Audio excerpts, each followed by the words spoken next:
সরকারের যে কার্যক্রম রয়েছে আমরা অনেক ক্ষেত্রে তাদের সাথে পাশে রয়েছি, কিন্তু আমরা কিছু বিষয়ে তাদের সাথে দ্বিমত পোষণ করছি। বিশেষত এই দেশব্যাপী যে চেনা বেবিচারের যে উৎপাত এবং ছোটো ছোটো নারীরা, আমাদের মাসুম বাচ্চারা দর্শিত হচ্ছে, দর্শকদের যে বিচার, সর্বোচ্চ বিচারে নিশ্চিত হচ্ছে না, দিন দিন দেশের আইন শৃঙ্খলা পরিস্থিতি অবনতি হচ্ছে।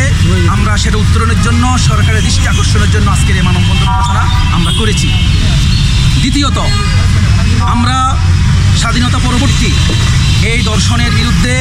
আমরা বিভিন্ন আন্দোলন, সংগ্রাম, মিছিল, সমাবেশ আমরা করে আসছি এবং সরকারও অনেক সময় আমরা দেখতে পাচ্ছি তারা দর্শকদের গ্রেফতার করে, কিন্তু দর্শকদের এই পর্যন্ত কোনো দৃষ্টান্তমূলক কোনো শাস্তি না হওয়ার কারণে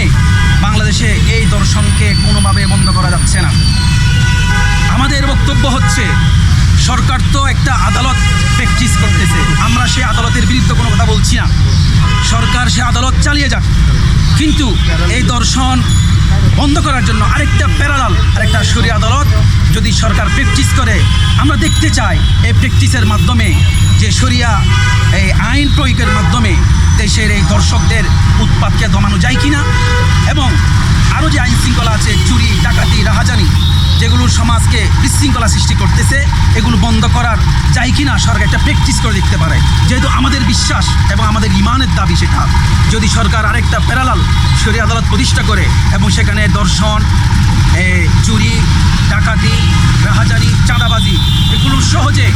প্রকাশ্য দৃষ্টান্তমূলক শাস্তির মাধ্যমে এগুলো সহজে বন্ধ করা সম্ভব, এটা আমাদের ইমানের দাবি। এবং পৃথিবীর বিভিন্ন জায়গায় যেখানে এই সমস্ত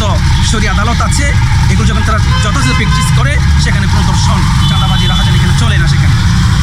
দ্বিতীয় দাবি হচ্ছে, সরকার যে নারী দিবসের যে প্রোগ্রাম করলো জাতীয়, সেখানে আমরা দেখতে পাচ্ছি একজন রূপান্তরকামী পুরুষকে নারী, অধম্য নারীর পুরস্কার দেওয়া হচ্ছে। এটা এই দেশের নারী সমাজের জন্য অত্যন্ত লজ্জার বিষয়। নারী সমাজ এজন্য তাদের প্রতিবাদ করা দরকার, রাস্তায় তাদের প্রোগ্রাম দেওয়ার, সেমিনার করার, সিম্পোজিয়াম করা দরকার, যে তাদের সাথে চরম অবমাননা করা হয়েছে, তাদের জাতির সাথে এটাকে করা হয়েছে, অবমাননা করা হয়েছে, যা আমরা নারী সমাজকে আমরা উদাত্ত আহ্বান জানাই তার জন্য এই বিষয়ে তারা প্রোটেস্ট করে। আমরাও বলতেছি, এই ট্রান্সজেন্ডার মতবাদ এটা ইতিমধ্যে বাংলাদেশে এটা একটা হট ইস্যু ছিল, অনেক আন্দোলন সংগ্রাম হয়েছে, সরকার বিভিন্ন বিষয় থেকে এগুলো সুখ দিয়েছে, কিন্তু এই নতুন